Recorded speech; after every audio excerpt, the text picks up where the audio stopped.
Hello everyone, स्वागत आपका हमारे यूट्यूब चैनल में। जैसे कि दोस्तों आज के इस क्लास में हम लोग बिहार पुलिस कांस्टेबल री एग्जाम के लिए जो है ज्ञान बिंदु जीएस एकेडमी का प्रैक्टिस सेट नंबर 1 को कवर करने वाले हैं, जो लेटेस्ट भी आपका बुक आपका आया हुआ है। और साथ ही मैं आपको बता दूं कि जो 1 अक्टूबर को एग्जाम आपका कंडक्ट हुआ था 2 शिफ्ट में, आपका इन दोनों शिफ्ट का जितनी भी क्वेश्चन आपका पूछा गया था ये भी आपका जो है आ चुका है। तो इसको भी आपको जो इवनिंग तक या फिर कल मॉर्निंग तक आपको दोनों सेट आपको मिल जाएगा, या तो मैं आपको टेलीग्राम पर पीडीएफ बना करके भेज दूंगा, साथ ही आपको एनालिसिस भी आपको देख लेना है।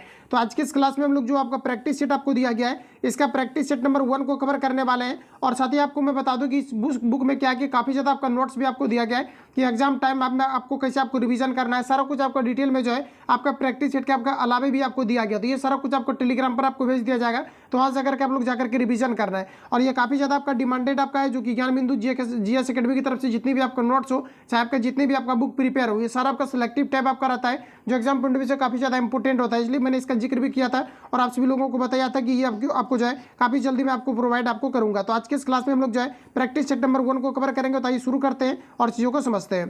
तो देखिएगा आज का पहला क्वेश्चन हमारा 1 नंबर में पूछा जा रहा है, कहा जा रहा है कि लिली किस देश का राष्ट्रीय चिन्ह है, ये आपको हमारा पूछा जा रहा है। बताएंगे राइट आंसर यहाँ पर आपका क्या हो जाएगा। तो सत्य याद रखेंगे, लिली की अगर हम लोग बात करें तो लिली जो है फ्रांस की राष्ट्रीय चिन्ह, ऑप्शन आपका सी करेक्ट हो जाएगा। साथ ही आप लोग याद रखेंगे अगर आपको पूछा जाता है भारत का राष्ट्रीय चिन्ह क्या है तो अशोक स्तंभ हो जाएगा। ये फिर स्पेन की बात करें तो ईगल आपका होता है। इसी प्रकार से अलग अलग देश के आपके अलग अलग होते हैं। तो राइट आंसर यहाँ पर आपका सी करेक्ट हो जाएगा। अगला क्वेश्चन है, पक्षियों का स्वर्ग किस नेशनल पार्क को कहा जाता है, ये आपको हमारा पूछा जा रहा है। साथ ही याद रखेंगे पक्षियों का स्वर्ग जो है केवलादेव घना जो आपका नेशनल पार्क है इसे पक्षियों का स्वर्ग कहा जाता है। राइट आंसर आपका डी करेक्ट हो जाएगा। ध्यान रखेंगे इनकेस अगर पूछा जाता है कि ये आपका किस राज्य में आपका स्थित है तो ध्यान रखेंगे ये राजस्थान के भरतपुर जिले में जो है ये आपका केवलादेव घना राष्ट्रीय नेशनल पार्क स्थित है।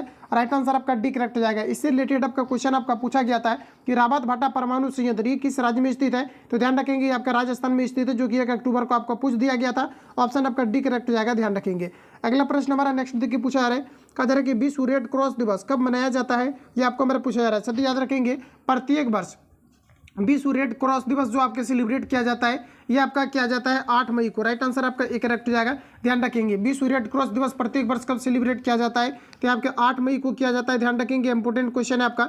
अगला क्वेश्चन हमारा और देखिए यहाँ पर अगर ये पूछा जाता है कि जो रेड क्रॉस की स्थापना आपका हुआ था ये आपका कब हुआ था, तो ध्यान रखेंगे 1863 में जो है ये रेड क्रॉस दिवस की स्थापना हुआ था और ये प्रत्येक वर्ष जो 8 मई को सेलिब्रेट किया जाता है। अगला क्वेश्चन हमारा नेक्स्ट देखिए पूछा जा रहा है कि निम्नलिखित में से कौन सा अनुच्छेद अंतर्राज्यीय परिषद के गठन से संबंधित है, ये आपको हमारा पूछा जा रहा है। साथ ही याद रखेंगे आप सभी लोग यहाँ पर जो आपका राइट आंसर आपका हो जाएगा ये आपका अनुच्छेद आपका 263 आपका हो जाएगा। ध्यान रखेंगे अनुच्छेद 200 आपका 63 आपका हो जाएगा। देखिए जैसे कि मैंने यहाँ पर अभी जो है डेट से रिलेटेड आपको जैसे कि आपको चर्चा किया है कि जो आपका प्रत्येक वर्ष जो विश्व रेड क्रॉस आपका दिवस होता है ये कब मनाया जाता है, 8 मई को मनाया जाता है। लेकिन इसके अलावा देखिए जैसे कि क्वेश्चन आपका जो बार बार आपका हाईलाइटेड आपका है, जो बार बार आपका पूछा जाता है कि विश्व पर्यावरण दिवस कब मनाया जाता है, तो ध्यान रखेंगे ये आपके प्रत्येक वर्ष जो है 5 जून को मनाए जाते हैं। कब मनाए जाते हैं, तो 5 जून को मनाए जाते हैं। अंतर्राष्ट्रीय योग दिवस कब मनाया जाता है, तो ये आपके 21 जून को मनाया जाता है। ध्यान रखेंगे ये कब मनाया जाता है, तो आपके 21 जून को भी जो है प्रत्येक वर्ष अंतर्राष्ट्रीय योग दिवस के रूप में सेलिब्रेट किया जाता है। इसके अलावा अंतर्राष्ट्रीय अगर साक्षरता दिवस की बात करें तो ये आपके 8 मई को मनाया जाता है। ध्यान में रखेंगे, मैं आपको रिवीजन के तौर पर बता रहा हूँ, हालांकि इस प्रकार के काफी ज्यादा मैंने आपको जो फैक्ट आपको कवर आपको कराया दिया था, तो ध्यान रखेंगे। और अगर बात करें कि राष्ट्रीय हिंदी दिवस के रूप में कब सेलिब्रेट किया जाता है, तो ये आपका प्रत्येक वर्ष जो है ये आपका 14 सितंबर को किया जाता है। ध्यान रखेंगे प्रत्येक वर्ष 14 सितंबर को किया जाता है। और याद रखेंगे वायुसेना दिवस कब मनाया जाता है, तो ये भी आपका 8 जो है कब मनाया जाता है, तो 8 अक्टूबर को जो है प्रत्येक वर्ष वायुसेना दिवस के रूप में मनाए जाते हैं। इसके अलावा नौसेना दिवस के बारे में आपसे प्रीवियस पेपर में पूछा गया था, तो साथ ही याद रखेंगे प्रत्येक वर्ष नौसेना दिवस के रूप में जो है ये 4 दिसंबर को सेलिब्रेट किया जाता है। इसके अलावा बिल बार दिवस की अगर हम बात करें तो ये आपका जो है 26 दिसंबर को मनाए जाते हैं। इतने फैक्ट को आप सभी लोगों को ध्यान रखना है। तो यहाँ पर आपको बताना है राइट आंसर आपका क्या हो जाएगा, तो ऑप्शन यहाँ पर आपका बी करेक्ट था। अगला क्वेश्चन हमारा पूछा जा रहा था कि निम्नलिखित में से कौन सा अनुच्छेद अंतर्राज्यीय परिषद के गठन से संबंधित है, ये आपको हमारा पूछा जा रहा है। साथ ही याद रखेंगे आपका अनुच्छेद 200 आपका 63 हो जाएगा। राइट आंसर आपका बी करेक्ट हो जाएगा। अगला क्वेश्चन हमारा कहा जा रहा है कि ट्रांसलेट इनटू इंग्लिश, तो देखिए यहाँ पर आपको कहा जा रहा है ट्रांसलेट इनटू इंग्लिश। तो देखिए दिया गया है कि the work is not easy to English, इसके लिए बताएंगे आप लोग राइट आंसर यहाँ पर आपका क्या हो जाएगा। तो साथ ही याद रखेंगे आपका हो जाएगा कि काम समाप्त करना आसान नहीं है। ऑप्शन आपका ये करेक्ट हो जाएगा। ध्यान रखेंगे यहाँ पर आपका क्या दिया गया, the work is not easy to क्या हो जाएगा, फिनिश। ऑप्शन आपका ए राइट हो जाएगा। ध्यान रखेंगे। अगला क्वेश्चन हमारा नेक्स्ट देखिए पूछा जा रहा है, कहा जा रहा है कि निम्नलिखित में से कौन से न्यायाधीश भारत में जनहित याचिका की अवधारणा के प्रवर्तक रहे हैं, ये आपको हमारा बताना है। साथ ही याद रखेंगे ये आपका हो जाएगा PN भगवती, राइट आंसर आपका बी करेक्ट हो जाएगा।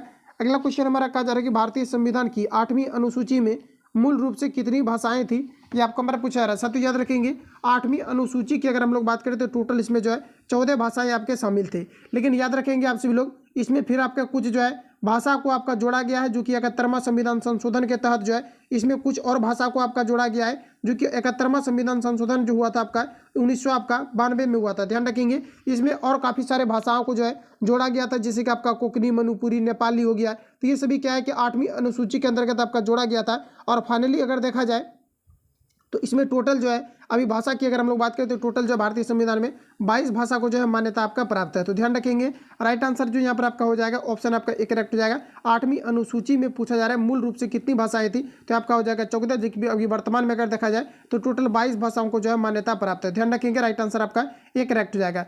आगे बढ़ जाते हैं और देखिए यहाँ पर जैसा कि मैंने आपको बता दिया कि याद रखेंगे आप सभी लोग इसमें जो जोड़ा गया था इसमें जो जोड़ा गया था ये टोटल तो आपका जब 71वां संविधान संशोधन हुआ था उस टाइम जो संविधान संशोधन हुआ था 1992 में आपका, उस टाइम आपका टोटल आपका 14 भाषाएं इसमें आपका शामिल था। लेकिन देखिए आपका संविधान संशोधन जब आपका 92वां जब संविधान संशोधन आपका हुआ, ये अच्छा कब हुआ, तो ये आपका 2003 में हुआ। इसमें क्या है कि काफ़ी सारे भाषा को जोड़ा गया, जैसे मैथिली, संथाली, डोगरी, बोडो, ये सभी 8वीं सूची में फिर क्या क्या है इसको आपका जो है रख दिया गया। इसी कारण से क्या है अभी टोटल आपका 22 भाषा को मान्यता प्राप्त है। लेकिन एग्जैक्ट अगर देखा जाए तो 8वीं अनुसूची में मूल रूप से जो था ये आपका 14 था। इतने फैक्ट को आप लोग अच्छे से ध्यान रखेंगे, राइट आंसर आपका ये करेक्ट हो जाएगा।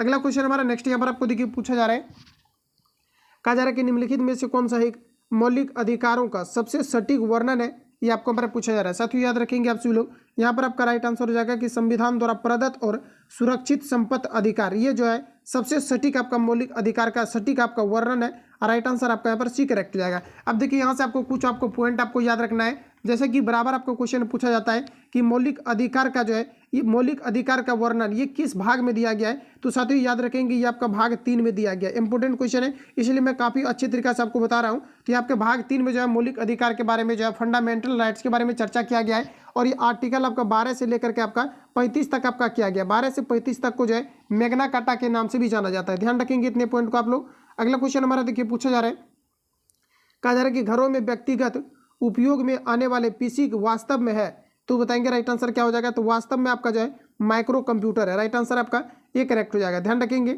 अगला क्वेश्चन हमारा देखिए पूछा जा रहा है कि हिमालय पर्वत श्रृंखला की उत्तरी पर्वतमाला का नाम क्या है, ये आपको हमारा पूछा दिया, आपका हिमाद्री हो जाएगा, ऑप्शन ए राइट हो जाएगा। अगला क्वेश्चन हमारा देखिए पूछा जा रहा है, कहा जा रहा है कि पृथ्वी का सबसे गहरा भाग किस महासागर में स्थित है। साथियों याद रखेंगे आप सभी लोग ये आपका राइट आंसर हो जाएगा प्रशांत महासागर। क्वेश्चन को रिपीट करेंगे, इंपॉर्टेंट क्वेश्चन है आपका, पृथ्वी का सबसे गहरा भाग किस महासागर में है, प्रशांत महासागर राइट आंसर हो जाएगा। अगला क्वेश्चन है कि भूकंप के अंतर्गत भूपरपट्टी के अंतर्गत यानी भूपट्टी के अंतर्गत नीचे का वह स्थान जहां भूकंप आरंभ होता है इसे क्या कहा जाता है, इसे कहा जाता है उद्गम केंद्र। राइट आंसर आपका बी करेक्ट हो जाएगा। याद रखेंगे भूकंप को टोटल जो है ये 4 भागों में बांटा गया है, पी, एस, एल और भी में आपका बांटा गया है। पूछा जाता है कि पी का चाल कितना होता है, तो 8 किलोमीटर पर सेकेंड आपका होता है, जबकि एस की अगर हम बात करते हैं आपका 4 किलोमीटर आपका पर सेकेंड होता है। इतने फैक्ट को आप सभी लोग याद रखेंगे। क्वेश्चन आपका पूछा गया है कि भूकंप को टोटल कितने जोन में बांटा गया है, तो पी, एस, एल भी आपका 4 जोन में आपका बांटा गया है। ध्यान रखेंगे राइट आंसर यहाँ पर आपका जो है बी आपका करेक्ट हो जाएगा, जहाँ से कि भूकंप उत्पन्न होता है इसे हम लोग जो है उद्गम केंद्र के नाम से जानते हैं। अगला प्रश्न हमारा देखिए कहा जा रहा है कि काकरापार भारत का एक परमाणु ऊर्जा केंद्र यह किस राज्य में स्थित है, ये आपको मेरा पूछा जा रहा है। सभी ऑप्शन आपके सामने दिए गए हैं। इसमें इन जितनी भी मैंने आपको सेट आपको दिया है और साथ ही जितनी भी मैं आपको दे रहा हूँ ये सभी आपका जो है फुल लेंथ आपका प्रैक्टिस सेट है। तो प्ले लिस्ट में जाकर के विजिट करेंगे और सारे सेट को आप लोग अच्छे तरीके से लगाएंगे तो डेफिनेटली आपका स्कोर भी आपका बढ़ेगा और इस प्रकार से देख पाएंगे कि फिर आपका ज्ञान बिंदु जीएस एकेडमी की तरफ से आपका सेट आपका आ चुका है जो काफ़ी ज़्यादा इंपॉर्टेंट आपका। तो सभी प्रश्नों को अटेम्प्ट लेते चलना है जो कि आपके कॉन्फिडेंस लेवल को आपको बेहतर बनाएगा। तो यहाँ पर आपको देखिए पूछा रहे, कहा जा रहा है कि काकरापारा भारत का एक परमाणु संयंत्र है, ठीक है, ऊर्जा केंद्र है और ये किस राज्य में स्थित है, ये आपको हमारा पूछा है। तो याद रखेंगे ये गुजरात में है। राइट आंसर आपका एक करेक्ट हो जाएगा। अगला क्वेश्चन हमारा देखिए पूछा जा रहा है कि निम्नलिखित में से किस वर्ष बंगाल विभाजन की घोषणा किया गया था। इस प्रकार के प्रश्न मैंने ऑलरेडी आप लोगों को कवर भी आपको कराया था। साथ ही याद रखेंगे ये आपका कब किया गया था, 1900 आपका 2005 में आपका किया गया था। इसके अलावा देखिए थोड़ा सा आप लोग ध्यान रखेंगे, परमाणु ऊर्जा संयंत्र से रिलेटेड क्वेश्चन आपका इस बार भी पूछा गया था कि रावत भाटा परमाणु संयंत्र आपका कहाँ पर, तो राजस्थान में। तो इससे रिलेटेड मैं आपको कुछ आपको फैक्ट कवर कराता हूँ, तो आप सभी लोगों को ध्यान से सुनना है। जैसे एक आपका कल्पक्कम आपका है, कल्पक्कम जो आपका परमाणु ऊर्जा केंद्र है ये आपके तमिलनाडु में स्थित है। मैं आपको बोलते चलता हूँ, तो आप सभी लोगों को ध्यान से सुनना है। कल्पक्कम जो परमाणु ऊर्जा संयंत्र है ये कहाँ पर है, तो आपके तमिलनाडु में है। तारापुर ऊर्जा संयंत्र जो कि भारत का प्रथम ऊर्जा आयोग आपका था, ध्यान रखेंगे आप सभी लोग। जो तारापुर आपका जो ऊर्जा संयंत्र आपका स्थित है, परमाणु ऊर्जा संयंत्र केंद्र आपका स्थित है, ये भारत का पहला आपका था, जो कि अगर स्थापना की बात करें तो ये आपका 1948 में इसकी स्थापना हुआ था, ध्यान रखेंगे आप सभी लोग। इसके अलावा जो आपका नरोरा जो परमाणु ऊर्जा संयंत्र आपका ये कहाँ पर है, तो आपके उत्तर प्रदेश में है। केगा आपका कर्नाटक में है। कुंडलकुलम आपका तमिलनाडु में, रावत भाटा आपका राजस्थान में। इतने फैक्ट को आप लोग याद रखेंगे। राइट आंसर यहाँ पर आपका एक करेक्ट हो जाएगा। अगला क्वेश्चन हमारा नेक्स्ट देखिए पूछा जा रहा है, कहा जा रहा है कि निम्नलिखित में से किस वर्ष बंगाल विभाजन की घोषणा किया गया था। ये आपको बार पूछा जाता है, ये आपका 1905 में। इसको डायरेक्टली आप सभी लोगों को याद रखना है। एग्जैक्ट अगर आपको पूछा जाता है तो ध्यान रखेंगे आपका 19 जुलाई को किया गया था। कब किया गया था? 19 जुलाई 1905 को जो है बंगाल विभाजन की घोषणा किया गया था। रिपीटेड क्वेश्चन है, आप सभी लोगों का ध्यान रखेंगे। आगे बढ़ जाता है। अगला क्वेश्चन हमारा देखिए पूछा रहा है कि नील आंदोलन कहाँ हुआ था, ये आपको मेरे पूछा रहा है। सभी ऑप्शन आपके सामने दिए गए। साथ ही याद रखेंगे आप सभी लोग, नील आंदोलन आपका बंगाल में हुआ था। ऑप्शन आपका सी राइट हो जाएगा। अगला क्वेश्चन और देखिए, याद रखेंगे नील आंदोलन आपका बंगाल में हुआ था, लेकिन कब हुआ था? तो ध्यान रखेंगे 1800 आपका 59 में हुआ था, 1859 में आपका हुआ था। अगला प्रश्न हमारा नेक्स्ट यहाँ पर आपको देखिए पूछा जा रहा है कि निम्नलिखित में से किस आंदोलन के दौरान करो या मरो का नारा दिया गया था, ये आपको हमारा पूछा जा रहा है। तो ध्यान रखेंगे, भारत छोड़ो आंदोलन के दौरान जो है करो या मरो का नारा महात्मा गांधी के द्वारा दिया गया था, जो कि 9 अगस्त 1942 को दिया गया था। ध्यान रखेंगे कब दिया गया था, तो ये फ्रेंड्स आपका 9 अगस्त 1942 को जो है करो या मरो का नारा महात्मा गांधी के द्वारा दिया गया था। राइट आंसर आपका डी करेक्ट हो जाएगा। आगे बढ़ जाते हैं। अगला प्रश्न हमारा देखिए पूछा रहे कि जापान द्वारा पर्ल हार्बर पर कब आक्रमण किया गया था, ये आपको हमारा पूछा रहा है। तो ये आपका 7 दिसंबर 1941 को किया गया था। अगला क्वेश्चन है कि संयुक्त राष्ट्र संघ की ध्वज का कहा जा रहा है कि पृष्ठभूमि का रंग क्या है, ये आपको हमारा बताना है। तो ये आपका यहाँ पर हो जाएगा हल्का नीला। ऑप्शन डी करेक्ट हो जाएगा। अगला क्वेश्चन हमारा देखिए पूछा जा रहा है, कहा जा रहा है कि कहा जा रहा है कि मार्गन नियम से ए इंटरसेक्शन बी बराबर कितना होगा, ये आपको हमारा पूछा जा रहा है। तो ये आपका हो जाएगा ए ऑफ आपका क्या हो जाएगा ए, और इस प्रकार से आप देख पाएंगे कि राइट आंसर यहाँ पर आपका जो है डी आपका करेक्ट हो जाएगा। ठीक है, तो ध्यान रखेंगे आप सभी लोग। अगला क्वेश्चन हमारा देखिए पूछा जा रहा है, ये आपका प्रोबेबिलिटी का आपका क्वेश्चन है। नीचे आपको सेट आपको दिया गया, ए दिया गया है, बी दिया गया है, और कहा जा रहा है कि ए इंटरसेक्शन बी का मान आप सभी लोगों को निकालना है। सबसे पहले तो इसका आपका फॉर्मूला आपको पता होना चाहिए, आपको सॉल्व कैसे करना है। तो देखिए आपको सिंपली क्या करना है, इसका देखिए आपको पूछा क्या जा रहा है, ए इंटरसेक्शन आपको बी का आपको पूछा जा रहा है, और इसका यहाँ पर आप सभी लोगों को जो है आपको मान निकालना है। तो साथियों आपको करना क्या है, इन दोनों में से आपको क्या करना है, इन दोनों डेटा में से जो आपका मिलेगा वही आपका राइट आंसर आपका हो जाएगा। तो आप सभी लोगों को इसको जो है आपको सॉल्व करना है। सेट आपको ए और आपको बी दिया गया है, इसको सॉल्व करेंगे तो यहाँ पर आप लोग बताएंगे राइट आंसर आपका यहाँ पर क्या आ जाएगा। तो यहाँ पर अगर देखा जाए तो आपका क्या क्या आपका मिल रहा है, तो देखिए एक आपका 10 आपका मिल जा रहा है। उसके बाद अगर देखा जाए तो आपका 20 आपका मिल रहा है, तो 10 और 20 आपका राइट आंसर हो जाएगा। ऑप्शन आपका बी करेक्ट हो जाएगा। ठीक है, आगे बढ़ जाते हैं। अगला क्वेश्चन हमारा नेक्स्ट यहाँ पर आपको देखिए पूछा जा रहा है। प्रश्न में कहा जा रहा है कि संध्या रात्रि और रात्रि के बीच का समय के लिए सर्वाधिक उपयुक्त एक शब्द क्या है, ये आपको हमें बताना है। तो यहाँ पर आपका राइट आंसर हो जाएगा गोधूली। ऑप्शन आपका सी करेक्ट हो जाएगा। ध्यान रखेंगे गोधूली आपका राइट आंसर हो जाएगा। आगे बढ़ जाते हैं। अगला क्वेश्चन हमारा नेक्स्ट यहाँ पर आपको बताना है कि मीराबाई किस काल की कवयित्री थी, ये आपको हमारा पूछा रहा है। साथियों याद रखेंगे आप सभी लोग, ये भक्ति काल हो जाएगा। राइट आंसर आपका ए करेक्ट हो जाएगा। अगला क्वेश्चन है, कहा जा रहा है कि सदाचार की ताबीज के लेखक कौन है, ये आपको हमारा बताना है। यहाँ पर आपका राइट आंसर हो जाएगा हरिशंकर परसाई। राइट आंसर आपका बी करेक्ट हो जाएगा। अगला क्वेश्चन है कि मानव विकास रिपोर्ट किस संस्थान किस संगठन द्वारा प्रकाशित की जाती है, ये आपको हमारा बताना है। तो यहाँ पर आपका UNDP हो जाएगा। अगला क्वेश्चन है, कहा जा रहा है कि महाल नोबिस समिति का संबंध है। साथियों याद रखेंगे आप सभी लोग, महाल नोबिस समिति का जो संबंध है ये राष्ट्रीय आय से संबंधित है। राइट आंसर यहाँ पर आपका बी करेक्ट हो जाएगा। ध्यान रखेंगे। अगला क्वेश्चन हमारा नेक्स्ट यहाँ पर आपको देखिए पूछा जा रहा है, कहा जा रहा है कि निम्नलिखित में से कौन सी एक भेड़ की नस्ल है, ये आपको हमारा पूछा जा रहा है। सभी ऑप्शन आपके सामने दिए गए। भैंस और आपके भेड़ का नस्ल के बारे में आपसे पूछा जाता है। तो याद रखेंगे भेड़ की नस्ल की अगर हम बात करें तो आपका यहाँ पर हो जाएगा शाहवादी। राइट आंसर आपका बी करेक्ट हो जाएगा। ध्यान रखेंगे। अगला क्वेश्चन है, कहा जा रहा है कि डायनामाइट में मुख्य रूप से होता है। साथ ही याद रखेंगे डायनामाइट में क्या पाया जाता है, ये आपको हमारा पूछा जा रहा है। तो डायनामाइट में मुख्य रूप से आपका जो है नाइट्रोग्लिसरीन होता है, ध्यान रखेंगे। डायनामाइट में क्या होता है, तो मुख्य रूप से आपका जो है नाइट्रोग्लिसरीन होते हैं। राइट आंसर आपका बी करेक्ट हो जाएगा। अगला क्वेश्चन हमारा नेक्स्ट नंबर आपको देखिए पूछा जा रहा है कि मुंह से निकलने वाली लार किसका पाचन करती है, ये आपको हमारा पूछा जा रहा है। देखिए लार में जो है टाइलिन नामक एंजाइम पाया जाता है और ये देखा जाए तो किसका पाचन करता है, ये चीज़ें आपको हमारा पूछा जा रहा है। तो फ्रेंड्स याद रखेंगे ये मुख्य रूप से जो है ये जो है स्टार्च का पाचन करता है। राइट आंसर आपका बी करेक्ट हो जाएगा, जिसे हम लोग मंड के नाम से भी जानते हैं। अगला क्वेश्चन है कि बरसात की बूंदों के गोलाकार होने का कारण क्या है, ये आपको हमारा पूछा रहा है। बिल्कुल आप लोगों ने इसको अटेम्प्ट ले लिया होगा, इजी क्वेश्चन है लेकिन बार बार पूछा जाता है, तो ध्यान रखेंगे आपका पृष्ठ तनाव यहाँ पर आपका राइट आंसर आपका हो जाएगा। अगला क्वेश्चन हमारा देखिए पूछा जा रहा है प्रयोगशाला उपकरणों के निर्माण में किस कांच का प्रयोग किया जाता है, तो यहाँ पर आपका राइट आंसर जो हो जाएगा ये आपका हो जाएगा पायरेक्स कांच का किया जाता है। बार बार पूछा गया क्वेश्चन है, याद रखेंगे। अगला क्वेश्चन हमारा है कि निम्नलिखित में से कौन सा प्रभाव रमन प्रभाव के प्रकाशिक सादृश्य है, ये आपको हमारा पूछा जा रहा है। तो ये आपका हो जाएगा कॉम्पटन प्रभाव। राइट आंसर आपका सी करेक्ट हो जाएगा। अगला क्वेश्चन हमारा नेक्स्ट यहाँ पर आपको देखिए पूछा जा रहा है, कहा जा रहा है कि निम्नलिखित में कौन सा खनिज तत्व अम्ल तथा क्षार संतुलन जल संतुलन एवं तंत्रिका की कहा जा रहा है कि कार्य में मदद करता है, ये आपको हमारा पूछा जा रहा है। तो यहाँ पर देखिए जो आपका राइट आंसर हो जाएगा सोडियम आपका करेक्ट आंसर हो जाएगा। अगला क्वेश्चन है गैस एजेंसियों द्वारा सिलेंडरों में भरकर दी जाने वाली कुकिंग गैस है, बताएंगे राइट आंसर क्या हो जाएगा। तो कुकिंग जो एलपीजी आपका होता है ये आपके द्रव के रूप में होता है। राइट आंसर आपका ए करेक्ट हो जाएगा। अगला क्वेश्चन हमारा देखिए पूछा जा रहा है, यहाँ पर आपको देखिए इंग्लिश से रिलेटेड आपको पूछा जा रहा है और यहाँ पर आपको देखिए कुछ आपको सेंटेंस आपको दिया गया है। कहा जा रहा है कि द वर्कमैन वेंट एंड कहा जा रहा है कि billed the think they did so since he was the king. उसके बाद कहा जा रहा है कि द एबव यहाँ पर आपको दिया गया एस्टेंजा वाज टेकन फ्रॉम, इसके लिए बताएंगे राइट आंसर यहाँ पर आपका क्या हो जाएगा। सभी ऑप्शन आपके सामने दिए गए हैं, तो यहाँ पर आपका राइट आंसर आपका हो जाएगा ऑप्शन बी। ध्यान रखेंगे ऑप्शन आपका बी करेक्ट हो जाएगा, ऑप्शन बी राइट हो जाएगा। द आपका हो जाएगा TALE of Malone city. Right answer आपका बी करेक्ट हो जाएगा। आगे बढ़ जाते हैं। अगला क्वेश्चन हमारा नेक्स्ट यहाँ पर आपको देखिए पूछा जा रहा है, कहा जा रहा है कि fill in the blanks with the appropriate preposition. तो साथियों यहाँ पर आप लोग देख पाएंगे यहाँ पर आपको प्रीपोजिशन बताना है, यहाँ पर आपका क्या होगा। तो यहाँ पर आपका प्रीपोजिशन जो है ऑफ का प्रयोग होगा। राइट आंसर आपका ये करेक्ट हो जाएगा। अगला क्वेश्चन है कि choose the correctly spelled word. तो यहाँ पर आपको बताना है करेक्ट यहाँ पर आपको क्या दिया गया, तो यहाँ पर आपको बताना है करेक्ट आपका क्या हो जाएगा। तो साथ ही याद रखेंगे आप सभी लोग, यहाँ पर आपका राइट आंसर जो स्पेलिंग आपको दिया गया है ऑप्शन ए आपका करेक्ट हो जाएगा, ध्यान रखेंगे।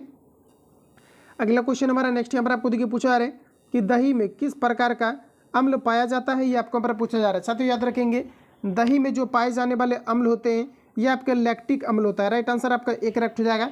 और दूध से दही बनाने के लिए जो एंजाइम आपके उपयुक्त होते हैं ये आपका लैक्टोबेसिलस होते हैं, या फिर लैक्टिक अम्ल के कारण जो है उसमें आपका एक जीव पाया जाता है जो कि आपका लैक्टोबेसिलस का काम करता है। तो इसे हम लोग जो है लैक्टोबेसिलस जो है इसे हम लोग जो है कीट के नाम से जानते हैं, या फिर डायरेक्टली आप बोल सकते हैं कि इसमें किस जो एंजाइम होता है लैक्टोबेसिलस आपका एंजाइम आपका होता है। तो इसी प्रकार से आपका रहता है। राइट आंसर आपका सी करेक्ट हो जाएगा। अगला क्वेश्चन है कि किसी वस्तु का प्रतिबिंब मनुष्य की आंख में कहाँ पर बनता है, ये आपको हमारा पूछा जा रहा है। इंपॉर्टेंट क्वेश्चन है, याद रखेंगे ये रेटिना पर बनता है। ऑप्शन आपका डी करेक्ट हो जाएगा। अगला प्रश्न हमारा नेक्स्ट यहाँ पर आपको देखिए पूछा जा रहा है, कहा जा रहा है कि जल में हाइड्रोजन तथा ऑक्सीजन की परमाणु संख्या का अनुपात कितना होता है, ये आपको हमारा पूछा जा रहा है। तो देखिए H2O आपका होता है, इसका बताना है आप सभी लोग हाइड्रोजन और जो है ऑक्सीजन का परमाणु संख्या का अनुपात कितना होता है। तो यहाँ पर आपका राइट आंसर हो जाएगा 2:1 आपका 1 होता है। तो राइट आंसर आपका बी करेक्ट हो जाएगा, ध्यान रखेंगे। अगला प्रश्न हमारा नेक्स्ट देखिए पूछा जा रहा है, कहा जा रहा है कि मेनार्की निम्न में से किसका उदाहरण है।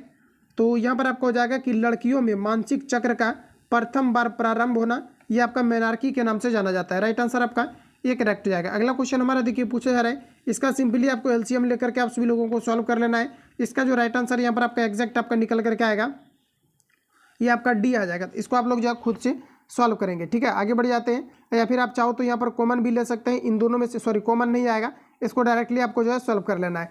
अगला प्रश्न हमारा नेक्स्ट देखिए पूछा जा रहा है, यहाँ पर आपको दिया गया है 0.37 पर रैकरिंग दिया गया है, प्लस आपको 8.56 पर आपको रैकरिंग आपको दिया गया। इसको देखिए सिंपली आपको सॉल्व करना है। सॉल्व आप लोग कैसे करेंगे मैं आपको बता देता हूँ। देखिए आपको सिंपली क्या करना है, ऊपर आपको देखिए आपका कितना दिया गया है, आपका 37, 0.37 आपको दिया गया है। तो इसको जो है आपको 37 लिखना है और देखना है कि कितना पर आपको रैकरिंग दिया गया है। तो 2 अंक पर रैकरिंग दिया गया है, तो नीचे आपको जो है 2 बार आपको 9 लिखना है, प्लस उसके बाद देखिए 8 आपको दिया गया है, तो 8 को प्लस में लेंगे या पूर्णांक में आप ले सकते हैं। उसके बाद देखिए आपका 56 पर आपका रेकरिंग है तो 56 रखेंगे, और कितना पर रेकरिंग है 2 अंक पर, तो इसको आप लोग कैलकुलेट करेंगे। राइट आंसर इसका निकल करके आपका आ जाएगा। तो इसका राइट आंसर आपका ये आएगा। आप सभी लोगों को सॉल्व करके जो है नीचे से फिर आपको डिवाइड कर देना है। इसका आंसर आपका आ जाएगा, बिल्कुल आपका राइट आंसर आपका ए हो जाएगा। तो आप लोग इसको सॉल्व करेंगे। अगला क्वेश्चन है, अगला क्वेश्चन हमारा नेक्स्ट पूछा जा रहा है, कहा जा रहा है कि त्रिभुज ए बी सी, यहाँ पर आपको दिया गया है त्रिभुज ए बी सी। उसके बाद कहा जा रहा है कि ए बी सी में कौन बी ए बी सी और कौन ए सी बी के अंतः कौन समद्विभाजक है। तो कहा जा रहा है कि समद्विभाजक एक दूसरे से ओ पर मिले हैं। तो कहा जा रहा है कि यदि कौन बी ओ सी बराबर 110 हो, और तब कहा जा रहा है कि कौन बी ए सी का मान कितना होगा, ये आपको बार पूछा जा रहा है। देखिए इस प्रकार के क्वेश्चन अगर पूछा जाता है तो सिंपली आप ऐसा करो, सबसे पहले एक त्रिभुज आप लोग बना लेंगे। तो देखिए मैं यहाँ पर त्रिभुज आपको बना देता हूँ। इस प्रकार से यहाँ पर आपको त्रिभुज आपको बना लेना है। अब जैसे कि आप इसका नामांकन कर देते हैं तो ये आपका ए और ये आपका बी और यहाँ पर आपका सी हो जाएगा। अब देखिए क्वेश्चन में आपको कहा जा रहा है, क्वेश्चन में कहा जा रहा है कि कौन जो है आपका ए बी सी यानी कि कौन आपका ये वाला आपका हो जाएगा। उसके बाद कहा जा रहा है कि ए सी बी मतलब कौन ये आपका जो है। उसके बाद कहा जा रहा है कि समद्विभाजक एक दूसरे बिंदु पर ओ पर मिलते हैं। तो इसको यहाँ पर मिला देते हैं हम लोग, ये आपका ओ पर आपका मिल गया। अब देखिए प्रश्न में आपको कहा जा रहा है, प्रश्न में कहा जा रहा है कि कौन बी ओ सी बराबर 110 डिग्री आपको दिया गया। यानी कहने का मतलब है ये वाला आपका कितना दिया गया, आपका 110 आपको दिया गया। तो कहा जा रहा है कि इसका मान कितना होगा, ये आपको हमारे पूछा जा रहा है। ऊपर वाला के बारे में पूछा जा रहा है, तो बताएंगे आप सभी लोग। यहाँ पर आपका राइट आंसर आपका क्या हो जाएगा, सभी ऑप्शन आपके सामने दिए गए। तो साथियों याद रखेंगे आप सभी लोग, इसका मान आपको यहाँ पर पूछा जा रहा है। तो आप लोग क्या करेंगे, तो यहाँ पर अगर देखा जाए तो ये किस प्रकार का ट्रेंगल है, ये आपका क्लियर आपका नहीं हुआ है। लेकिन यहाँ पर अगर एग्जैक्ट अगर देखा जाए, इस प्रकार के क्वेश्चन अगर कहीं पर भी अगर आपको पूछा जाता है तो सिंपली आपको करना क्या होता है। तो देखिए मैं आपको बता दूं कि कौन, जैसे कि यहाँ पर आपका जो है बी ओ आपका सी दिया है, बी ओ सी बराबर आपका एक फॉर्मूला होता है 90 और प्लस आपका जो है कौन ए बटे आपका 2 होता है। इस पर रख करके सबसे पहले तो आप लोग इसको सॉल्व करेंगे। बी ओ सी का इसका मान आपको दिया गया है, तो कौन ए बटे 2 यानी कि एक आपका मान निकल करके आपका आ जाएगा। तो इसको फाइनली आप लोगों को सॉल्व कर लेना है, और सॉल्व करने के बाद इसका राइट आंसर जो आएगा ये आपका आ जाएगा। तो बिल्कुल आप लोग सॉल्व करेंगे। अगला क्वेश्चन हमारा नेक्स्ट देखिए पूछा जा रहा है, पायरेक्स के बने गिलास में गर्म पानी डालने पर वह नहीं चटकता है क्योंकि पायरेक्स, तो पायरेक्स इसलिए नहीं चटकता है क्योंकि गर्म करने से अधिक प्रसारित नहीं होता है। राइट आंसर आपका बी करेक्ट हो जाएगा। आगे बढ़ जाते हैं।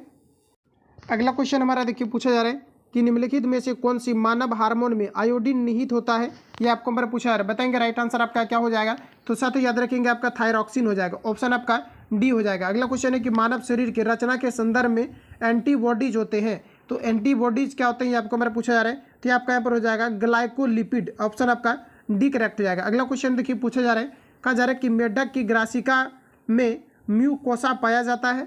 बताएंगे राइट आंसर क्या हो जाएगा। सबसे पहले तो ऑप्शन आप लोग पढ़ेंगे, ये आपका यहाँ पर राइट आंसर हो जाएगा गॉबलेट कोसा पाया जाता है। अगला क्वेश्चन है, किसी दिए गए धातु के तार की विद्युत प्रतिरोधकता निर्भर करती है। साथियों याद रखेंगे आप सभी लोग, ये पदार्थ की प्रकृति पर डिपेंड करती है। राइट आंसर आपका डी करेक्ट हो जाएगा। अब देखिए यहाँ पर आपको पैसेज से आपको रिलेटेड आपको दिया गया है, इस पैसेज को आपको पढ़ना है, और 49 से लेकर के आपका जो 49-50 का जो है 49-50 का आपको डायरेक्शन आपको दिया गया है। तो इसको आप लोग यहाँ पर सॉल्व करेंगे, ठीक है। तो यहाँ पर आपको जो है 49 और 50 आप सभी लोगों को सॉल्व कर लेना है पैसेज को देख करके।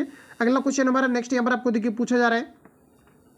अगला प्रश्न में यहाँ पर आपको कहा जा रहा है कि भारत का पहला कार्बन न्यूट्रल गांव किस राज्य में विकसित किया गया है, ये आपको हमारा पूछा जा रहा है। सभी ऑप्शन आपके सामने दिए गए हैं, बताएंगे आप लोग राइट आंसर यहाँ पर आपका क्या हो जाएगा। तो साथ ही याद रखेंगे आप सभी लोग, ये आपका यहाँ पर हो जाएगा महाराष्ट्र, ऑप्शन डी करेक्ट हो जाएगा। अगला क्वेश्चन हमारा नेक्स्ट यहाँ पर आपको देखिए पूछा जा रहा है कि भारत की अध्यक्षता में G20 देशों के कृषि मुख्य वैज्ञानिकों की बैठक का आयोजन कहाँ किया गया है, यह आपको हमारा पूछा जा रहा है। तो यहाँ पर आपका राइट आंसर हो जाएगा Varanasi, option D C correct हो जाएगा। आगे बढ़ जाते हैं। अगला क्वेश्चन हमारा नेक्स्ट यहाँ पर आपको देखिए पूछा जा रहा है, कहा जा रहा है कि निम्नलिखित विकल्पों में से किसका मेल सही नहीं है, ये आपको हमारा पूछा जा रहा है। देखिए मध्य प्रदेश की अगर हम बात करें तो इसको जो है कौन सा जो है GI टैग मिला हुआ है, ये आपको हमारा पूछा जा रहा है। मिलान करना है सिंपली आपको, और GI टैग से रिलेटेड क्वेश्चन आपका पूछा जाता है। तो देखिए मध्य प्रदेश आपको दिया गया है, ये आपका बिल्कुल आपका करेक्ट दिया गया है। बासोली आपका पेंटिंग हो जाएगा। उसके बाद आपको बिहार दिया गया है, तो बिहार आपका जो है मरचा चावल, ये आपका करेक्ट हो जाएगा। छत्तीसगढ़ आपका नागरी दुबराज चावल, ये आपका करेक्ट हो जाएगा। हिमाचल प्रदेश आपको दिया गया है कांगड़ा चाय के लिए आपको दिया गया, तो ये आपका बिल्कुल आपका जो है आपका गलत दिया गया, ऐसा किसी प्रकार का आपका नहीं है। तो राइट आंसर यहाँ पर आपका सी करेक्ट हो जाएगा, ध्यान रखेंगे। अगला क्वेश्चन हमारा नेक्स्ट देखिए पूछा जा रहा है कि हाल ही में हुए विधानसभा चुनावों में किस राज्य में कांग्रेस पार्टी की सरकार बनी है, ये आपको हमारा पूछा जा रहा है। साथियों याद रखेंगे आप सभी लोग, ये बना है कर्नाटक में, ऑप्शन बी करेक्ट हो जाएगा। अगला क्वेश्चन हमारा देखिए पूछा जा रहा है, कहा जा रहा है कि एक कार बैटरी में प्रयुक्त विद्युत अपघटय होता है, इसमें आपका सल्फ्यूरिक अम्ल होता है जिसे हम लोग H2SO4 के नाम से जानते हैं। राइट आंसर आपका बी करेक्ट हो जाएगा। अगला क्वेश्चन हमारा देखिए पूछा जा रहा है, जटिल परमाणु नाभिक को सरलतम नाभिकों में तोड़ना कहलाता है, ये कहलाता है विखंडन। राइट आंसर आपका सी करेक्ट हो जाएगा, जिसमें कि यूरेनियम आपका 235 का प्रयोग किया जाता है, ध्यान रखेंगे। अगला क्वेश्चन हमारा देखिए पूछा जा रहा है कि निम्नलिखित में से किस स्थिति में लिफ्ट में बैठा व्यक्ति लिफ्ट के छत से टकरा जाएगा, ये आपको हमारा पूछा जा रहा है। तो ये आपका हो जाएगा लिफ्ट हो जाएगा आपका ए त्वरण, मतलब आपका जो है ग्रेटर देन आपका जी हो जाएगा। जब त्वरण का मान जो है जी से अधिक हो जाएगा तो ये टकरा जाएगा। राइट आंसर आपका सी करेक्ट हो जाएगा। अगला क्वेश्चन देखिए पूछा जा रहा है कि निम्नलिखित में से निम्नलिखित रंगों के तरंगदैर्घ्य का बढ़ता हुआ क्रम क्या है, ये आपको हमारा पूछा जा रहा है। तो देखिए VIBG, ठीक है, तो यहाँ पर आपका हो जाएगा विव जी योर YOR। तो इस प्रकार से आप सभी लोगों को जो है सबसे पहले लिखने आना चाहिए, उसके बाद आपको बताना है। यहाँ से देखिए आपका जो इधर आपको है ये आपका बढ़ते हुए क्रम है, ठीक है। अब आपको बताना है राइट आंसर यहाँ पर आपका क्या हो जाएगा। तो सबसे देखिए जो पहला नंबर पर आपका आएगा, पहला नंबर पर आपका क्या आ जाएगा, तो यहाँ पर अगर देखा जाए तो पहले आपका बैगनी आ जाएगा, चूंकि लाल आपको दिया नहीं गया है, बैगनी आ जाएगा, फिर आपका जामुनी आ जाएगा, या फिर बेजीनी आ पी आ नाला, आप ऐसे करके भी जान सकते हैं। उसके बाद आपका तीसरा, उसके बाद आपका पहला आ जाएगा, ऑप्शन आपका बी करेक्ट हो जाएगा। अगला क्वेश्चन हमारा देखिए पूछा जा रहा है, कहा जा रहा है कि किस धनराशि पर 5% प्रति वर्ष की दर पर 2 वर्ष के साधारण ब्याज और चक्रवृद्धि ब्याज के बीच का अंतर 63 रुपया के बराबर होगा, ये आपको हमारा पूछा जा रहा है। बताएंगे राइट आंसर आपका क्या हो जाएगा। सभी ऑप्शन आपके सामने दिए गए हैं।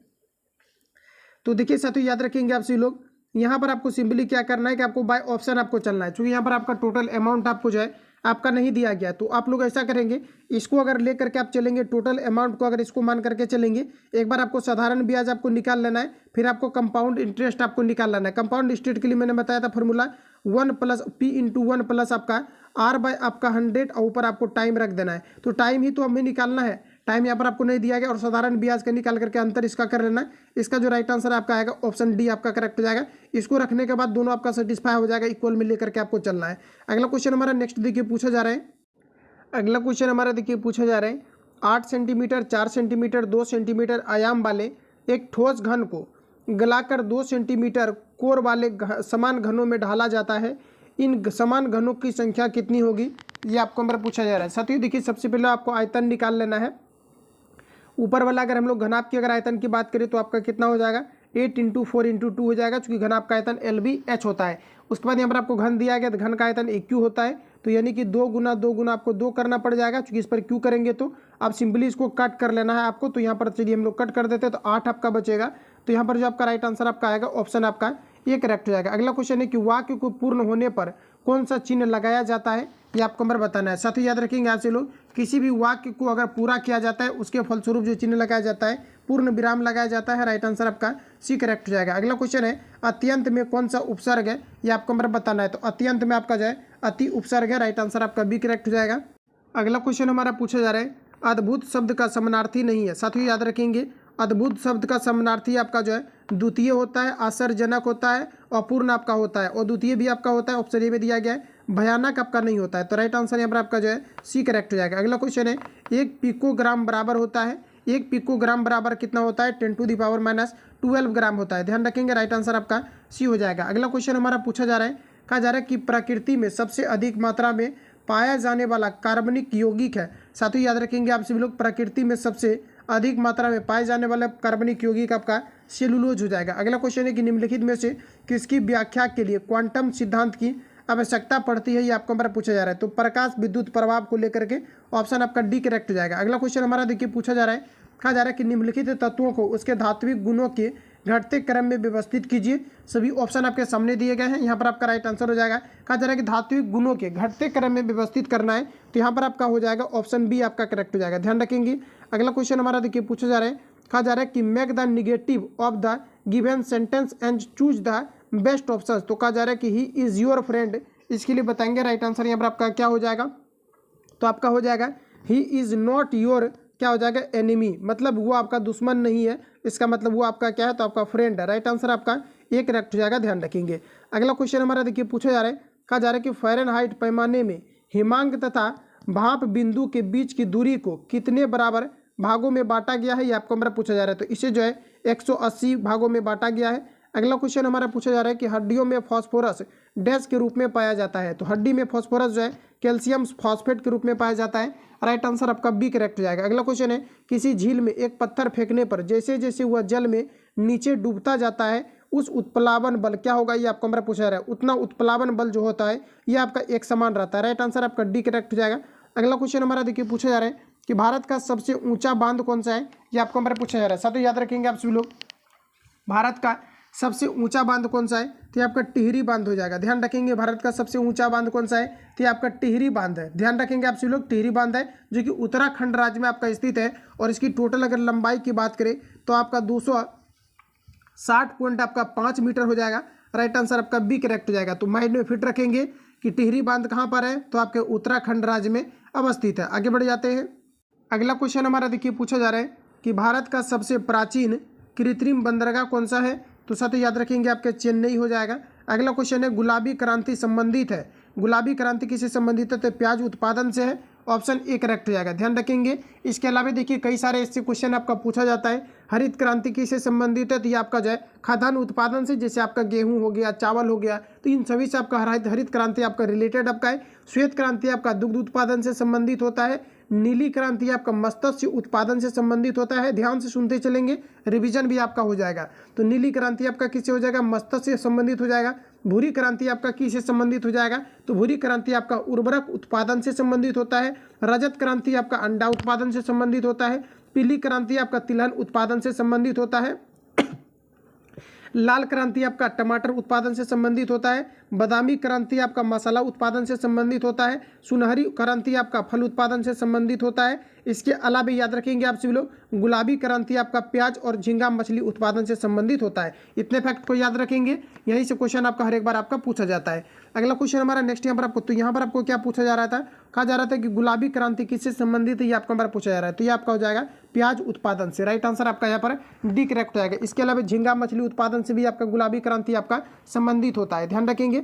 अगला क्वेश्चन है, कहा जा रहा है कि नई आर्थिक नीति कब घोषित की गई है, ये आपको हमारा पूछा जा रहा है। साथ ही याद रखेंगे आप सभी लोग, नई आर्थिक नीति 24 जुलाई 1991 को घोषित किया गया है। राइट आंसर यहाँ पर आपका सी करेक्ट हो जाएगा। अगला क्वेश्चन हमारा देखिए पूछा जा रहा है, कहा जा रहा है कि भजन वैष्णव जन तो तेने कहिए पीर पराई जाने रे की रचना कौन किया था, ये आपको हमारा पूछा जा रहा है। तो ये जो रचना किया गया था ये नरसिंह मेहता किया था। राइट आंसर यहाँ पर आपका सी करेक्ट हो जाएगा। अगला क्वेश्चन देखिएगा पूछा जा रहा है, कहा जा रहा है कि हम्पी नगर किस दो नदियों के घाटी में स्थित है, किन दो नदियों के घाटी के बीच में स्थित है, ये आपको हमारे पूछा जा रहा है। तो ये आपका हो जाएगा तुंगभद्रा तथा कृष्णा नदी के बीच में जो है हम्पी नगर जो है ये आपका स्थित है। राइट आंसर आपका डी हो जाएगा। अगला क्वेश्चन हमारा पूछा जा रहा है कि चीन के शासकों द्वारा चीन का मशहूर दीवार बनाने का मूल उद्देश्य क्या है, बताएंगे। राइट आंसर क्या हो जाएगा, करेक्ट आंसर आपका हो जाएगा अकरमानियों जो है अकर्म। राइट आंसर यहाँ पर आपका हो जाएगा अक्रम, मतलब जो आक्रमणकारी जो होता है आक्रमणकारियों से आपका रक्षा करता है, ठीक है। तो राइट आंसर आपका बी करेक्ट हो जाएगा। अगला प्रश्न हमारा नेक्स्ट देखिए पूछा जा रहा है, कहा जा रहा है कि निम्नलिखित में से किस भाषा में महावीर द्वारा अपनी शिक्षा का प्रचार प्रसार किया गया था। साथ ही याद रखेंगे ये जो किया गया था ये प्राकृत भाषा में किया गया था। राइट आंसर आपका सी करेक्ट हो जाएगा। अगला क्वेश्चन हमारा नेक्स्ट देखिए पूछा जा रहा है, प्रश्न में आपको कहा जा रहा है कि कर्क रेखा किस राज्य से नहीं गुजरती है, ये आपको हमारा बताना है। तो ये आपका हो जाएगा ओडिशा से नहीं गुजरती है। कर्क रेखा फ्रेंड्स याद रखेंगे ये टोटल 8 राज्यों से होकर के गुजरती है, जो बराबर आपका पूछा जाता है। ये 8 राज्य कौन कौन से हैं, तो ध्यान रखेंगे आप सभी लोग, ये 8 राज्य आपका जो है गुजरात, राजस्थान, मध्य प्रदेश, छत्तीसगढ़, झारखंड, मिजोरम, पश्चिम बंगाल, ये सभी जो है 8 राज्य जो आपका है इन्हीं से होकर के जो है कर्क रेखा गुजरती है। तो यहाँ पर आपका जो राइट आंसर आपका हो जाएगा ओडिशा हो जाएगा। ओडिशा से होकर के जो है कर्क रेखा नहीं गुजरती है। अगला क्वेश्चन हमारा पूछा जा रहा है कि निम्नलिखित याम्योत्तर में से कौन सा भारत का मानक याम्योत्तर, ये आपको हमारा पूछा जा रहा है। तो आपका हमारा राइट आंसर हो जाएगा 82 डिग्री आपका 30 मिनट पूर्व। अगला क्वेश्चन है कि निम्नलिखित में से जापान का महत्वपूर्ण सूती वस्त्र उत्पादन केंद्र कौन सा है। साथ ही याद रखेंगे राइट आंसर आपका हो जाएगा ओसाका, ऑप्शन ए राइट हो जाएगा। अगला प्रश्न हमारा देखिए पूछा जा रहा है, विश्व जनसंख्या रिपोर्ट 2023 के अनुसार अधिक जनसंख्या वाले देशों के समूह में से कौन सा अवरोही क्रम में सही है, यह आपको हमारा पूछा जा रहा है। बताएंगे राइट आंसर। तो यहाँ पर आपका पहला हो जाएगा भारत, चीन, यूएसए, उसके बाद आपका ब्राजील हो जाएगा। ऑप्शन आपका डी करेक्ट हो जाएगा। आगे बढ़ जाते हैं। अगला प्रश्न हमारा नेक्स्ट देखिए पूछा जा रहा है, मंत्रिपरिषद सामूहिक रूप से किसके प्रति उत्तरदायी होता है, ये आपका हो जाएगा लोकसभा के प्रति उत्तरदायी होता है। अगला क्वेश्चन है, बिहार विधान परिषद में सदस्यों की संख्या कितनी है, टोटल 243 है। ऑप्शन ए राइट हो जाएगा। बिहार विधान परिषद में सदस्यों की टोटल कितनी संख्या है, तो फ्रेंड्स याद रखेंगे 243 है। अगला प्रश्न हमारा कि निम्नलिखित में से किस राज्य में लोकसभा सीटों की संख्या सर्वाधिक है, तो बिल्कुल आप लोगों ने बना दिया होगा, इजी क्वेश्चन है आपका। तो यहाँ पर आपका राइट आंसर जो हो जाएगा ये आपका मध्य प्रदेश हो जाएगा। ध्यान रखेंगे मध्य प्रदेश हो जाएगा ऑप्शन के अकॉर्डिंग। और यहाँ पर मैंने आपको क्या बताया था अभी कि बिहार विधान परिषद में सदस्यों की कितनी संख्या है, ये आपको मेरा पूछा जा रहा था। ये आपका 75 हो जाएगा, 200 आपका 43 आपका नहीं होगा, गलती से मैंने आपको बता दिया। राइट आंसर यहाँ पर आपका जो है सी आपका करेक्ट हो जाएगा। ध्यान रखेंगे कितना है, तो ये आपका जो है आपका 75 है। अगला प्रश्न हमारा नेक्स्ट यहाँ पर आपको देखिए पूछा जा रहा है, प्रश्न में कहा जा रहा है कि राष्ट्रीय मानवाधिकार आयोग के अध्यक्ष का कार्यकाल कितने वर्ष का होता है, ये आपको हमारा पूछा जा रहा है। साथ याद रखेंगे आप सभी लोग, ये 3 वर्ष का होता है। राष्ट्रीय मानवाधिकार आयोग के अध्यक्ष का कार्यकाल कितने वर्षों का होता है, तो ये आपका 3 वर्षों का होता है। अगला क्वेश्चन है कि to give event to means, बताएंगे राइट आंसर आपका क्या हो जाएगा। तो देखिए साथियों यहाँ पर आप लोग याद रखेंगे, इसके लिए यहाँ पर आपको जो राइट आंसर आपका हो जाएगा ऑप्शन आपका ए करेक्ट हो जाएगा, टू एक्सप्रेस। ठीक है, तो ध्यान रखेंगे आप सभी लोग। अगला प्रश्न हमारा नेक्स्ट देखिए पूछा जा रहा है, कहा जा रहा है कि द लैटिन वर्ड, कहा जा रहा है कि प्रीमा फेसी मीन्स, इसके लिए बताना है। राइट आंसर आपका क्या हो जाएगा, तो यहाँ पर आपका करेक्ट आंसर जो हो जाएगा ऑप्शन आपका ए करेक्ट हो जाएगा, ए फर्स्ट साइट। राइट आंसर आपका बी करेक्ट हो जाएगा। अगला यहाँ पर आपको देखिए 19 नंबर क्वेश्चन आपको दिया गया है, इसमें आपको कहा जा रहा है, यहाँ पर आपको देखिए दिया गया है क्वेश्चन में, यहाँ पर आपको कहा जा रहा है कि अपार्टेंट आई लॉजिकलिटी समटाइम्स, उसके बाद यहाँ पर आपको कहा जा रहा है टर्न्स ऑफ टू बी, एक कहा जा रहा है यहाँ पर आपका कि projection identify the part of speech of the word, यहाँ पर आपको दिया गया है। इसके लिए बताएंगे राइट आंसर यहाँ पर आपका क्या हो जाएगा। तो यहाँ पर देखिए जो आपका एग्जैक्ट आपका आंसर हो जाएगा ऑप्शन यहाँ पर आपका डी करेक्ट हो जाएगा, एडवर्ब आपका हो जाएगा। अगला क्वेश्चन हमारा देखिए पूछा जा रहा है, कहा जा रहा है कि एलोरा की गुफा कहाँ स्थित है, ये आपको हमारा पूछा जा रहा है। ध्यान रखेंगे आप सभी लोग, एलोरा की गुफा जो है ये महाराष्ट्र के औरंगाबाद में स्थित है। राइट आंसर आपका बी करेक्ट हो जाएगा। अगला क्वेश्चन हमारा देखिए पूछा जा रहा है कि थल सेना के उत्तरी कमांड का मुख्यालय कहाँ है, ये आपको हमारा पूछा जा रहा है। सभी ऑप्शन आपके सामने दिए गए। तो थल सेना का उत्तरी कमांड का मुख्यालय आपका जो है उधमपुर हो जाएगा, ऑप्शन सी राइट हो जाएगा। अगला क्वेश्चन हमारा नेक्स्ट देखिए पूछा जा रहा है कि सूक्ष्म का विलोम क्या होगा, ये आपको हमारा बताना है। साथ ही याद रखेंगे सूक्ष्म मतलब छोटा होता है, और इसका जो आपका हो जाएगा विलोम बताना है, तो सूक्ष्म का विलोम आपका हो जाएगा स्थूल। राइट आंसर आपका ये करेक्ट हो जाएगा। अगला क्वेश्चन हमारा है कि जो एक स्थान पर टिक कर नहीं रहता है वाक्यांश के लिए एक शब्द क्या होगा, ये आपको हमारा पूछा जा रहा है। तो ये आपका हमारा राइट आंसर हो जाएगा यायावर। ध्यान रखेंगे यायावर हो जाएगा। अगला प्रश्न हमारा देखिए कहा जा रहा है कि निम्न में से अशुद्ध शब्द का चयन कीजिए। सभी ऑप्शन आपके सामने दिए गए, बताएंगे कि कौन सा आपका गलत आपका लिखा गया है। तो ये आपको नारायण आपका जो है गलत आपका लिखा गया है। ठीक है, तो ध्यान रखेंगे नारायण आपका जो है आपका गलत लिखा गया है। ऑप्शन आपका जो है आपका यहाँ पर डी करेक्ट हो जाएगा। नारायण आपका अच्छा कैसे लिखा जाएगा, तो ये आपका हो जाएगा नो रो में आकर और फिर आपका यो और आपका नो हो जाएगा। ध्यान रखेंगे ये आपका हो जाएगा नारायण। पूछा क्या जा रहा है, तो नारायण आपको पूछा जा रहा है, तो यही यहाँ पर आपका राइट आंसर हो जाएगा। कहा जा रहा है अशुद्ध शब्द का चयन कीजिए। देखिए यहाँ पर आपका जो है, यहाँ पर मैंने भी गलत लिख दिया था, तो यहाँ पर आपका जो है नो में भी आकर होगा, रो में भी आकर होगा और यो और फिर आपका नो होगा। ठीक है, तो नारायण आपका इस प्रकार से होता है। राइट आंसर यहाँ पर आपका जो है डी करेक्ट हो जाएगा। अगला प्रश्न हमारा कहा जा रहा है कि मैं इतना मीठा चाय नहीं पी सकता, इस वाक्य में दोष है, बताएंगे राइट आंसर आपका क्या हो जाएगा। तो ये आपका यहाँ पर हो जाएगा अवंती। ऑप्शन आपका ये करेक्ट हो जाएगा, मैं इतना मीठा चाय नहीं पी सकता, इस वाक्य में दोष है, अवंती यहाँ पर आपका राइट आंसर हो जाएगा। अगला क्वेश्चन हमारा नेक्स्ट यहाँ पर आपको देखिए पूछा जा रहा है, कहा जा रहा है कि 2 खिलौना 540 रुपये में बेचे जाते हैं, 504 रुपये में बेचे जाते हैं। एक खिलौने पर विक्रेता 12% का लाभ होता है और कहा जा रहा है कि दूसरे पर 4% की हानि होता है। तो कहा जा रहा है कि दोनों खिलौने बेचने पर कितने प्रतिशत का लाभ या हानि होगा, ये आपको हमारा पूछा जा रहा है। सभी ऑप्शन आपके सामने दिए गए, बताएंगे आप सभी लोग राइट आंसर यहाँ पर आपका क्या हो जाएगा। तो साथियों यहाँ पर आपको सिंपली क्या करना है कि जैसा कि आप लोग देख पाएंगे कि सबसे पहले हम लोग जो है क्रय मूल्य इसका मान लेते हैं कि क्रय मूल्य आपका कितना है, 100 रुपया आपका है। अब देखिए खिलौना को कितना में बेचा जा रहा है, तो 500 आपका जो है 4 रुपया में बेचा जा रहा है। तो कहा जा रहा है कि 12% का क्या हो जा रहा है, तो लाभ हो जा रहा है। तो जैसा कि यहाँ पर आप लोग देख पाएंगे कि क्रय मूल्य मैंने कितना यहाँ पर मान लिया हुआ है, 100 मान लिया हुआ है। अब देखिए यहाँ पर आपको क्या करना है, 100 से इसको तुलना कर देना है और 12% का लाभ हो रहा है, तो इसका मतलब 112 में बेच रहा है। इसको सबसे पहले आप लोग कैलकुलेट करके निकाल लेना। उसके बाद देखिए 4% का हानि हो जा रहा है, तो 4% का क्या है, तो आपका हानि हो जा रहा है। ठीक है, तो अब देखिए यहाँ पर आपका क्या हो जाएगा, तो नीचे 100 से तुलना करेंगे और 4% का हानि हो जा रहा है, तो इसको 96 से गुना कर देंगे। इसका फाइनली आपका राइट आंसर जो है आपका निकल करके आ जाएगा। तो इस प्रकार से आप सभी लोगों को जो है सॉल्व करना है। ठीक है, तो आगे बढ़ जाते हैं। अगला क्वेश्चन हमारा नेक्स्ट यहाँ पर आपको देखिए पूछा जा रहा है, फिर आपको माइनस कर लेना है। अगला प्रश्न हमारा नेक्स्ट में यहाँ पर आपको देखिए कहा जा रहा है, प्रश्न में कहा जा रहा है कि यदि वृत्त की त्रिज्या में 10% की वृद्धि होती है तो उसके क्षेत्रफल में कितने की वृद्धि होगी। तो ये भी फॉर्मूला का आपको यूज़ करना है, 10 + 10 और फिर आपका 10 × 10 बटे आपका यहाँ पर 100 हो जाएगा। ये आपका पूरा कट जाएगा, 10 10 20 का 21 हो जाएगा। राइट आंसर आपका यहाँ पर बी करेक्ट हो जाएगा। अगला क्वेश्चन हमारा देखिए पूछा जा रहा है, एक क्रिकेट खिलाड़ी का 15 मैचों में रनों का औसत आपको दिया गया 35 है। कहा जा रहा है कि तदनुसार यदि पहले मैचों का उसका औसत 45 था तो अंतिम 5 मैचों का औसत कितना होगा, ये आपको मेरा पूछा रहा है। तो 15 × 45 करके फिर 10 × 45 करके बड़ा वाला में से छोटा वाला को घटा देंगे, राइट आंसर यहाँ पर आपका आ जाएगा। तो यहाँ पर फाइनली जो आप लोगों का राइट आंसर इसका निकल करके आएगा, ये 15 आ जाएगा।